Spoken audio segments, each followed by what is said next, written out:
ভোররাতে তৃণমূল পঞ্চায়েত প্রধানের বাড়িতে দুষ্কৃতী হামলা। এই ঘটনার জেরে ব্যাপক চাঞ্চল্য ছড়ালো উত্তর দিনাজপুর জেলার রায়গঞ্জের মারাইকুড়া গ্রাম পঞ্চায়েতের দক্ষিণ দেবীনগর বেলতলা এলাকায়।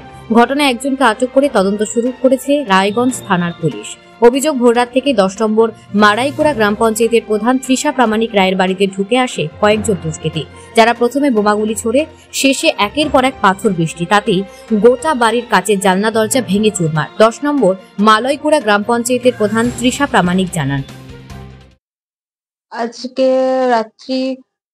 রাত্রি বলবো না, ভোর বলবো, 4টা থেকে 4:15টার মধ্যে অনেক জোরে বোমের আওয়াজ পাই প্রথমে।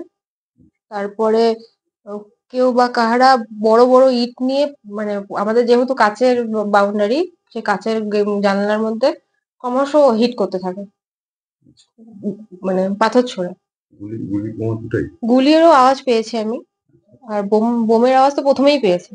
তারপর থেকে পাথর ছুটতে শুরু করে, মানে এত পাথরের, মানে বৃষ্টির মতো, পুরো পাথর, ইট পাথরের বৃষ্টির মতো ছুড়ে যায়। তারপর আমাদের এখন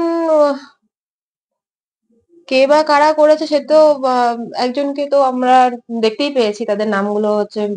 সত্যিই ভাবার বিষয় আছে, যেখানে আমরা জনপ্রতিনিধিরা বা আমরা শাসক দলের জনপ্রতিনিধিরা নিজেদেরকে নিরাপত্তা এখন আধারে দেখছি না, সেখানে সাধারণ জনগণের তো অবশ্যই সমস্যা আছে। তো আমি একটাই প্রশাসনের কাছে আজকে অনুরোধ জানাবো যে এই জিনিসগুলো ভালো মতো খুঁটিয়ে দেখা, যে দোষী তাকে প্রাপ্য শাস্তি দেওয়া, যাতে পরবর্তীতে এরকম কেউ কিছু ঘটনা ঘটানোর আগে যেন অন্তত পক্ষে একবার ভেবে দেখে। এই বিষয়ে প্রধানের স্বামী কুশল প্রামাণিক জানান, রাত বাজে তখন 4:15, আমি এবং আমার স্ত্রী দুজনেই ঘুমাচ্ছি। তো হঠাৎ করে দেখি বিকট আওয়াজ বাড়ির সামনে। এবার আমরা ভয় পেয়ে যাই। তো এবার ভয় পাওয়ার পরে আমরা বেরোতেও ভয় পাচ্ছি। দেখতে পাচ্ছি আমার বাড়ির সামনে, আপনারা দেখতে পাচ্ছেন ক্যামেরার ফুটেজে, সম্পূর্ণ মানে কি বড় বড় ইটের টুকরো। তো সব আমার বাড়িতে ঢেলাঢেলি হচ্ছে। সব কাজগুলো, ওদের টার্গেটে ছিল আমার বাড়ির কাজগুলোকে ভাঙা এবং আমার উপরে অ্যাটাক করা, যেটা আমি বুঝতে পারছিলাম। তো কারণে এরকম দেখুন, কি কারণ সেটা তো বলা খুব মুশকিল। এবার এটা প্রশাসন দায়িত্ব নিয়ে দেখবে যে কি কারণে এই দুষ্কৃতীরা এই ধরনের করতে পারে।